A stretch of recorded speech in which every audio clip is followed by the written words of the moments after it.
So welcome back to part 6 already of the lecture.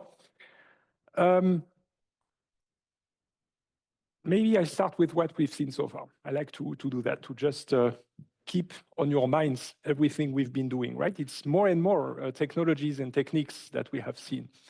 So far, and that's true for everything we've covered so far, we have focused on Boolean queries where we have sets of documents and we have some query on some terms and or not that we apply, and that gives us a subset of the documents with no particular ranking or sorting order.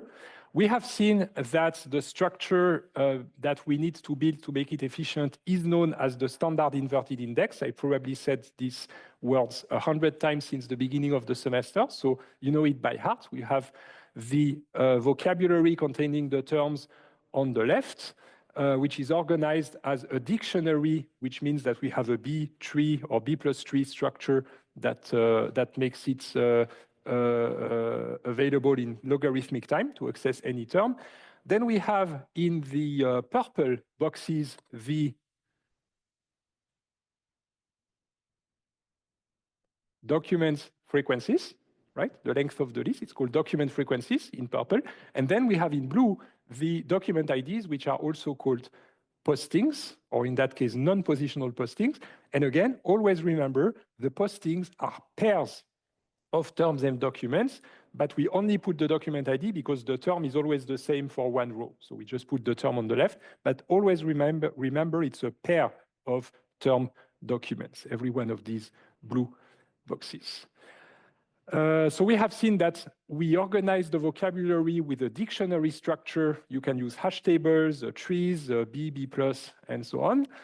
We've seen that we can augment that with plenty of features to process wildcard queries. We saw how to do it with the wildcard at the end, which is the easiest, with the wildcard at the beginning, with the wildcard in the middle, a bit more complicated, with the wildcard at the beginning and at the end. We saw how to do spell correction in order to look for the corrected terms. We've seen how to do some phrase search as well, which is a bit more natural. That's the only exception to Boolean search, where you need these byword indices or these positional indices. All right, so you've seen that's already a lot of features that we have here. So this is what byword indices look like, where you have this sliding window over the text for n words, in that case 2. Then you have the positional indices, where you have now, in every non-positional posting, you have much more information here. Do you remember what this number is called here? The term frequency. Right? So the document frequency is what we have here. That's the number of non-positional postings. And the term frequency is the number of times that a term occurs in a given document. So here we have for for this term right here, it's at position 4, position 7, and position 11. So it occurs 3 times. So 2 occurs 3 times in document C.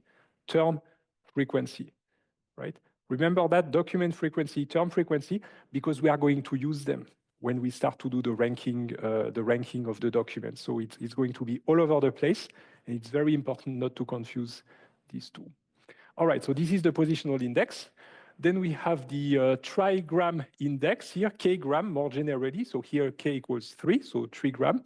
It's exactly the same idea as for k word indices, except that now the sliding window is on the letters of the words and no longer on the words of documents. So that we use for wildcard, for spelling correction. We've seen a compression technique that can be used to reduce the size of the pairs term documents. We've seen that it's useful during index construction for BSBI, for example, when they are floating around in memory, reduces the size. Especially in BSBI, so blocked sort-based indexing.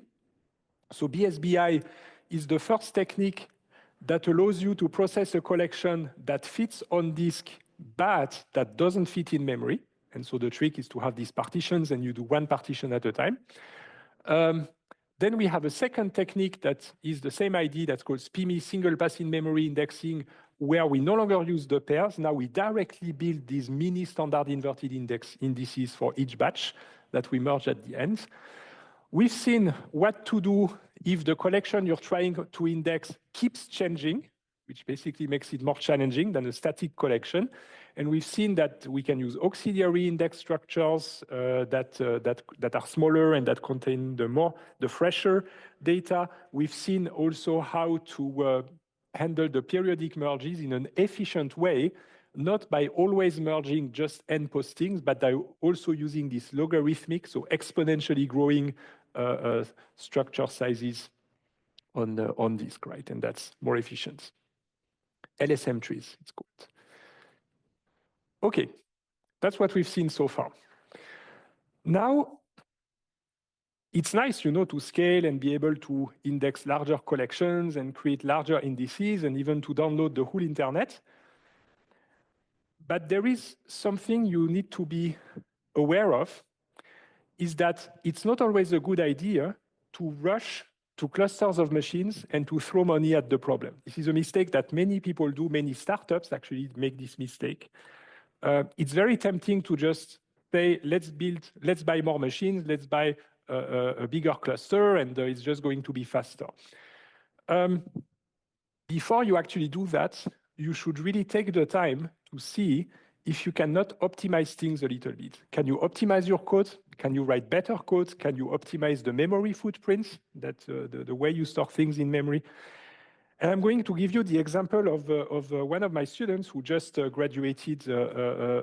He just defended his master's thesis yesterday, Marco Schöp. And Marco basically had a small laptop that had 8 gigabytes of memory. And so at first, there was the issue, like, isn't that too small a laptop? Like, is it really something I can use for a master's thesis?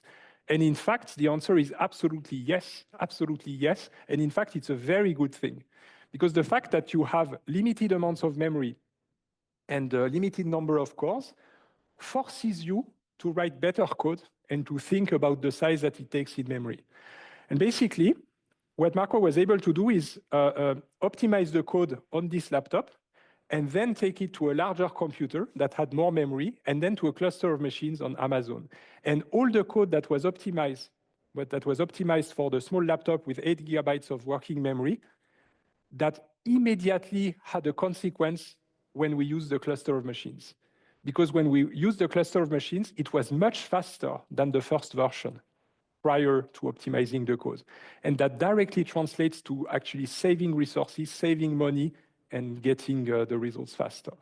And in fact, what I noticed with many projects or startups that Great created is that for many projects, you don't even need a cluster of machines at all in the first place. You can actually write the code in a way that it fits on a machine, and that's actually enough. And that's very, very powerful. And that's the spirit with which I'm introducing this lecture here, is that before you try to construct these bigger indices, you can try to optimize the footprint of the index, try to compress the size that it takes. And we are going to compress the size of the dictionary, and we are going to compress the size of the posting list. And the direct consequence of that is that you will be able to construct your index with less and bigger partitions, because you can fit much more in the memory after you have compressed. And that makes the construction much faster.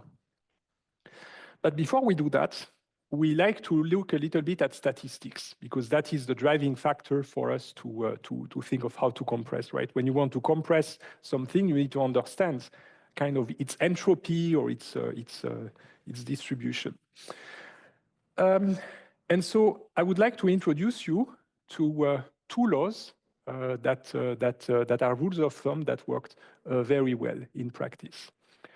So I'm going to look for these two laws at varying sizes of collections, so the number of documents, the number of tokens, and I'm going to look at, in comparison to the size of the collection, to the number of terms. So the number of terms is the number of posting lists, right? That's the number of yellow cells in my standard inverted index. Also the size of the vocabulary. And In order to do that and to not lose our sanity, we have a few conventions that we like to use in information retrieval, and that's the same conventions that are used in the books, is that we are going to use some letters. I've already done that actually, so that might not be all new to you. I'm going to use the letter N, uppercase N, to designate the number of documents in the collection. For example, the number of books in the library, the number of web pages for a search engine, so N, the number of documents. Uppercase T is going to be the number of positional tokens. Remember that when you look at a positional token, you're actually looking at the actual book, holding in your hand, and you're pointing at a specific word at a specific position in the book. That is a positional token, right? So T is the total number of these tokens. Is basically also indicates the size of the collection, but with a finer granularity than the number of documents.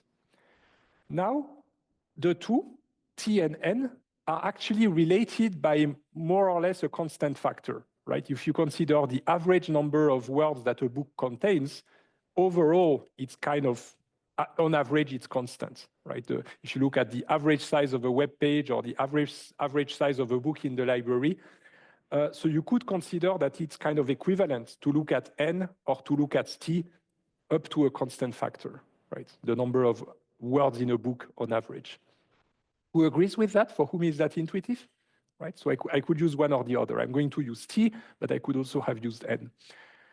Now, uppercase M is the number of terms, not to be confused with the number of positional tokens. You remember this nice table that I showed you a couple of weeks ago, where I told you these are the positional tokens, these are the non-positional tokens, these are the positional postings, these are the non-positional postings, these are the non-normalized types, these are the normalized types. Do you remember that? Right? So I showed it to you. And so here we really need to be very, very precise.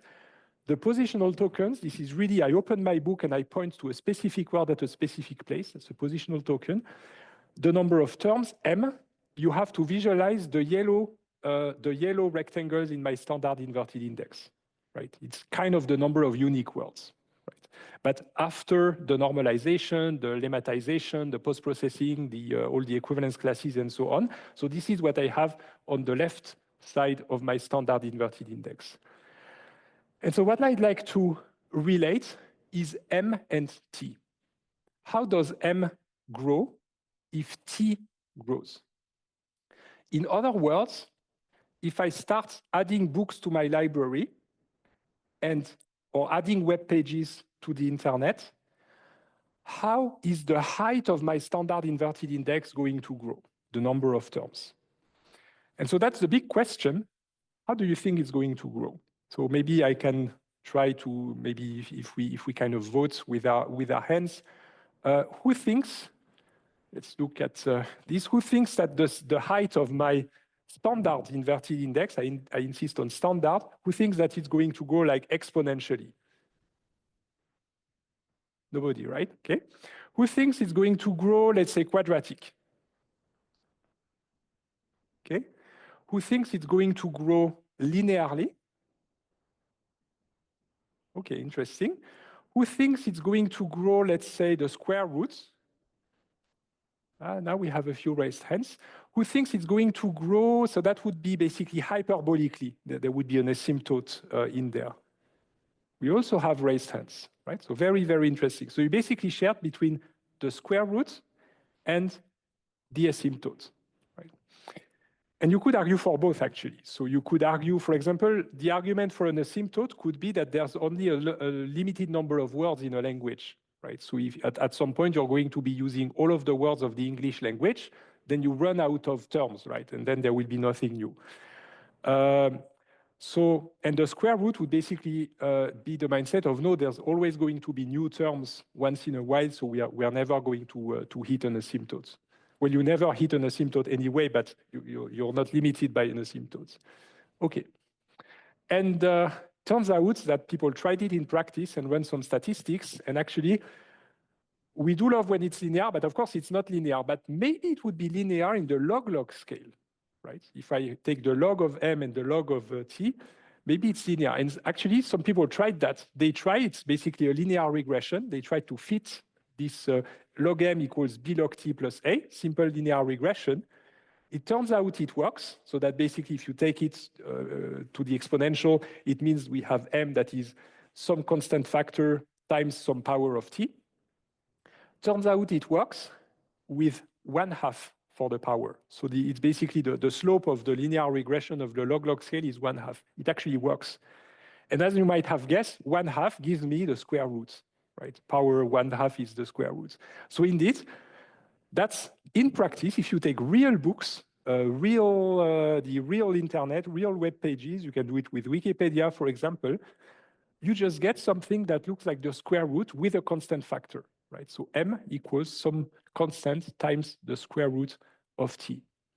This is called Heaps law, H-E-A-P, Heaps law. Okay, so remember that. That is an empiric finding. It's not theory or whatever. It's just we took real data, we analyze it, we fit this linear regression on the log-log, and we just notice that there is this law that comes out of nowhere, right? But this is what it is. It's a square root. So that's very useful to know, right? That gives us a link between n and t, m and t, that allows us to relate the two. Okay, so that's Heaps' law. That's the first law. And then there is a second law that you need to be aware of, that is something related but a bit different. Now, I'm still looking at my tokens, my positional tokens and my terms. But now I'm doing something different. I'm going to count for every term the number of positional tokens corresponding to that term. In other words, I'm counting how many times a specific term appears in my collection. That is also known as the collection frequency, right? Document frequency, term frequency, collection frequency.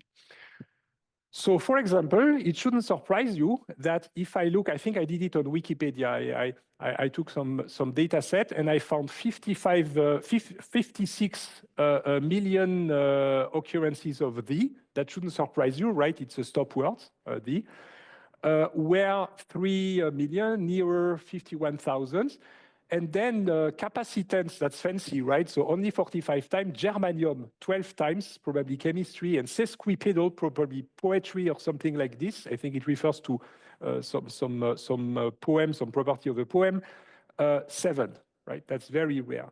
So you see that the terms behave differently. There are terms that are very frequent and terms that are less frequent. So some terms have a high collection frequency and some terms have a low collection frequency. And so the question that I can ask myself now is there some law that tells me how these collection frequencies actually distribute, again, in real life, on real data?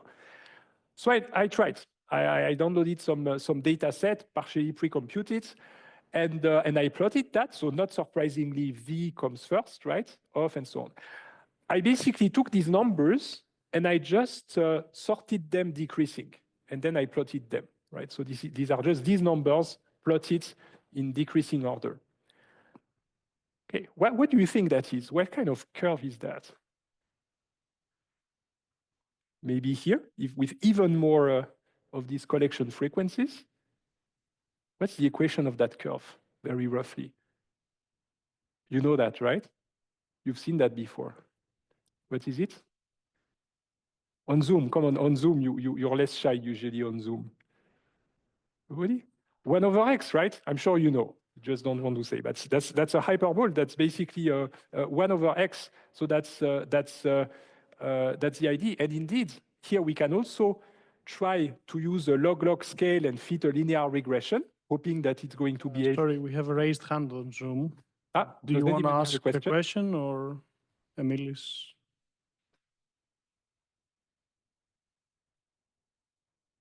He unraised his hand. All right, no worries. You can always raise your hand. You can also directly write to the chat, of course. If you write something to the chat, then Jean will let me know and I can answer. I also think that sometimes people in the lecture hall write to the chat instead of raising their hands. That's totally fine, right? You can absolutely do that. we can try a linear regression on the log-log scale. So again, with the log of the number of tokens and now the log of the rank. So the rank is just when I put those numbers in decreasing order. This is the first, the second, the third, the fourth. So just the rank. And we can try to fit. That's the real data. That's a beautiful line, right? That really totally, absolutely looks like a linear regression is going to work here, right? And indeed, you can do the same thing, and you will find A equals -1, right? So we had 1/2 earlier for the tokens and the terms. Now we have -1, and -1 is, surprise, surprise, 1 over t, right? 1 over x. So yes, indeed, we do have this law that the frequency, so the collection frequency of a term is proportional up to a constant factor of the inverse of the rank. The name of that law is even more of a tongue twister, so many tongue twisters in that course, but I think for Swiss German people, it should be okay. Zipf's law, right? Zipf's law is the name. I think in German, du darfst, that's similar, so many consonants one after the other. So Zipf's law is the name. Heaps law for the square root, so the number of terms is proportional to the square root of the number of tokens.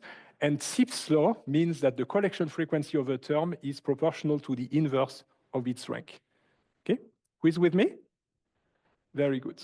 Okay, so this is great because now that we have these statistical insights, yes, you have a question?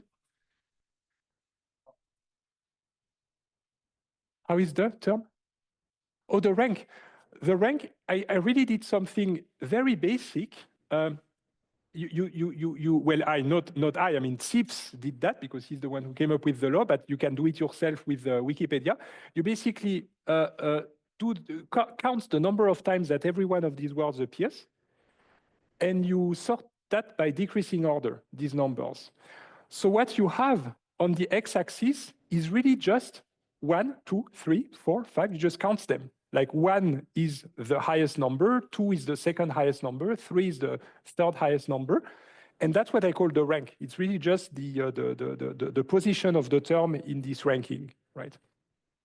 And if you do that, then you realize that you get a hyperbole. That's the collection frequency is going to nicely decrease in 1 over t when you do that. Does it answer your question? Yeah, awesome. Okay. And by the way, anybody who is bored, do it. Go to Wikipedia, take the data sets, and try to recover Heaps law and Zipf's law yourself with real data. And you will see this is what it gives to you. And actually, that's very surprising because Heaps law tells you there is no asymptote, right? The bigger the collection, you're never going to run out of terms. There's always going to be new ones. Yes? It would be nice to see if people actually tried it with other languages. So that's with English. We should look that up. Let's take that as research and see if somebody did that for other languages. That's a very good question. Somehow, my gut feeling tells me it should be for any language. The reason I think that, but of course that's just a conjecture, is that there are universal rules that seem to be related to us being humans. And one example of that I read is, you know that in different languages, people can speak slower or people can speak faster, right? Depending on the language. And it turns out that if you don't measure the number of phonemes per second, but you measure the information transmitted, the actual information that you get, it's constant throughout the world. For any language, the amount of information you transmit per second is the same. It's universal. And what that means is that the languages in which people speak faster just means that the words are longer, right? It's less compressed. And the languages that are more, where the words are shorter and then people will speak slower, but the amount of information transmitted is the same.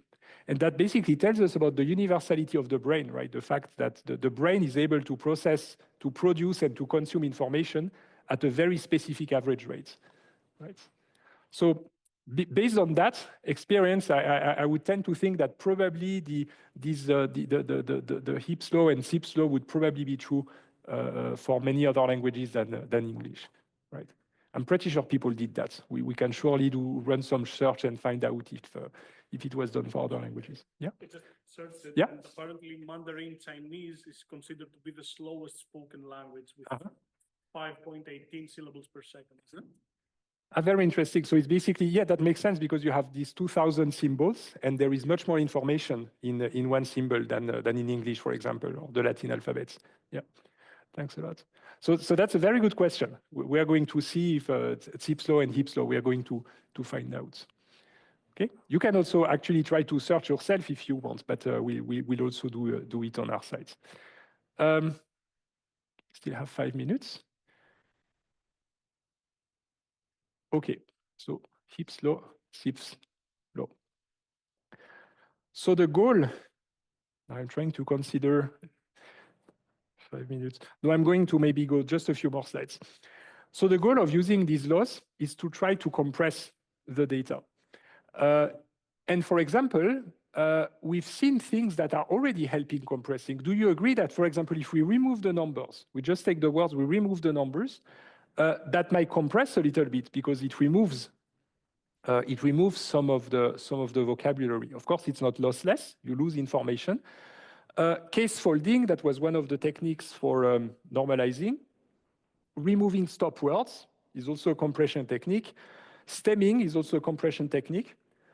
All of that is going to reduce the size of our dictionary. And in fact, if you run the math, and I'm going to end on these insights, you can compute the impact that it has first on the number of terms. That's the height of my index, the number of yellow rectangles. So turns out that removing numbers reduces it a little bit. Case folding, 17%.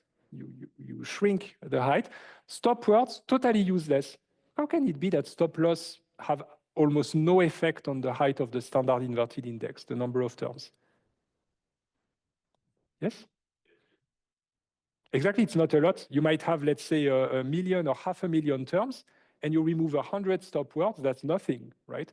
So stop words, they might help somewhere else, but they are not going to help to reduce the height of the index. Stemming, -17. Then instead of the number of terms, you can look at the impact on the number of non-positional postings. That would be the blue rectangles, right? The posting list, storage size. Then you see now the stop words are actually useful, right? The stop words are useful on the non-positional postings. You have less of these blue rectangles. And the others marginally, right? Removing numbers, case folding, stemming. And then you can do it on the positional postings, right? So that would be the positional index. Here you see that the stop words is even more impactful than on non-positional postings, okay? Share the link on Wikipedia from word frequencies in natural languages. It mentions that there are lots of information regarding that. Very good. So that's we'll take a look. Yeah. So that's very, very good to know. All right. So I'm going to end on that one. So just to show you that what we've already been doing in the past few weeks is already helpful, but of course that's not all of it. We are going to now look at further techniques to reduce the size of the dictionary and to reduce the size of the posting lists. So thank you very much for attending this lecture. Thank you, George, for moderating. Enjoy the exercise sessions. Enjoy the quizzes. If there's any questions, you can ask them on the forum. You can ask them, send us emails, and we'll help you. Do not forget to read chapter 4 of the book this week. Thank you very much, and goodbye.